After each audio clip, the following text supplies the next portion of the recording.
મહત્વના સમાચાર સ્થાનિક સ્વરાજ્યની ચૂંટણીના કારણે હાલ તો આચાર્યની ભરતી મોકૂફ રહી છે। આચાર સંહિતાના કારણે આચાર્યની ભરતી પ્રક્રિયાને મુલતવી રાખવામાં આવી છે। આચાર્યની ભરતી માટેની નવી તારીખ હવે આગામી સમયમાં જાહેર કરવામાં આવશે। સ્થાનિક સ્વરાજ્યની ચૂંટણીના કારણે આચાર સંહિતા લાગુ છે અને તેને લઈને જ હાલ તો આચાર્યની ભરતી પ્રક્રિયાને હાલ મુલતવી રાખવામાં આવી છે।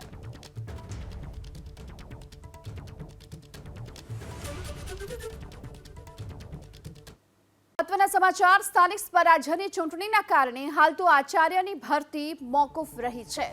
આચાર સંહિતાના કારણે આચાર્યની ભરતી પ્રક્રિયાને મુલતવી રાખવામાં આવી છે। આચાર્યની ભરતી માટેની નવી તારીખ હવે આગામી સમયમાં જાહેર કરવામાં આવશે। સ્થાનિક સ્વરાજ્યની ચૂંટણીના કારણે આચાર સંહિતા લાગુ છે અને તેને લઈને જ હાલ તો આચાર્યની ભરતી પ્રક્રિયાને હાલ મુલતવી રાખવામાં આવી છે।